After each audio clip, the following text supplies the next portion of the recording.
So if now we have more labor coming in from the hitherto undeveloped hinterland of India, coming in competing for the same jobs that people are now demanding very high wages for, in the say established urban conurbations like Gurgaon and Noida, if you want electrical repair or water plumbing, you got to pay a very high rate. So does this mean that those wages will now be going down? That more people will be competing for the same job, so you'll have lower rates of these kind of So, services? in traditional economic theory, that is what you would presume, that if there is a supply which is close to demand, then the wages will come down. I don't think that's the correct way of looking at it, because if you look at the Gurgaon you mentioned and you look at all the high-rise buildings, now there's a huge shortage of plumbers, carpenters, electricians there. It is because of the shortage that people are getting a high kind of salary. But supposing, you were to double the capacity in Gurgaon, there would still be a shortage, right? Because the estimates say that in Gurgaon, even if you go 4 times, you will still have a shortage. There's a 40 to 60% to 100% shortage of people in this field there.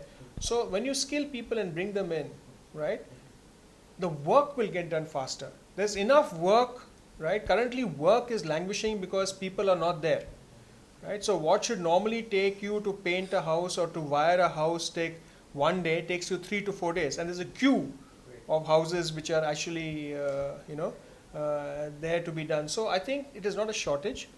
It won't affect the wage structure, but electricians and plumbers are required across the country. It was in Pune. In the Pune, the construction industry wants it. It was in Hyderabad they require. Bangalore, I mean, Mr. Narayan Murthy is on record saying that it's difficult to get masons and carpenters and plumbers in Bangalore. So I think it is not going to lead to an oversupply there, because the demand is so much. If you look at the numbers in the larger scale over a 10-year period, it is estimated that 12.8 million people join the workforce every year, right? So that means in the 12 years from 2008 to 2022, you do 12.8 by 12, you get roughly 154, right? Okay, 154 million would join the workforce between these 12 years. What is the demand side from industry? The demand side in the 20 high growth sectors and the unorganized sector is 244 million.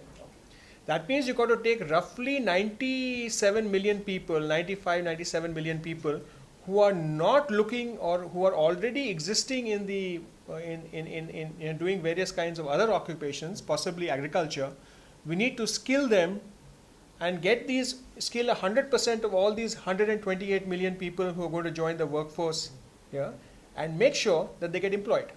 Right. So do you have corporate tie-ups? For example, if corporates are trying to get into a program where they'll have more people. Open platform, you have to register. We do a small check before getting your thing up there. So that's kind of creating an ecosystem. But more importantly, there is a new entity which is being formed simultaneously.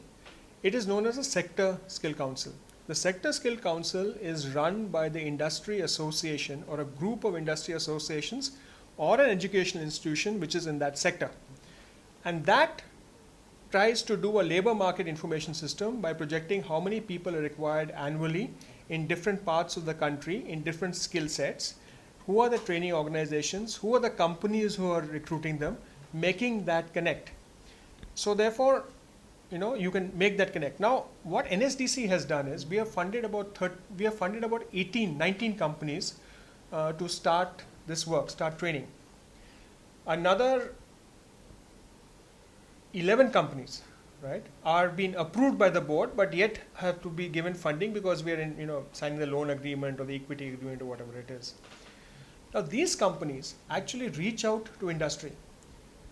A lot of companies approach us by saying that we want 13,500 drivers, we want 10,000 rural salespersons. So we give these numbers, right? For example, even the UID authority said we want operators. Can your partners help, right? So then we give this information to the people whom we have funded. We put the people in touch and try and get these people to skill people that are required. All these skilling organizations are looking forward to such connects, and they would be happy to service the needs of industry. There are many more. We have cleared 6 in this year. We cleared 25, 24 actually last year. But we hope to do another, 34 this year. So total 42, no, 24. So 32 plus 25. So we'll roughly have about 57 skilling partners and maybe 13 or 14 sector skill councils. We have 6 so far. And they will be only too happy to connect. We have an energy sector skill council, which is the University of Petroleum and Energy Studies in Dehradun, with the Renewable Energy Association, with the Solar Energy Association, with Coal India, with Petro Tech.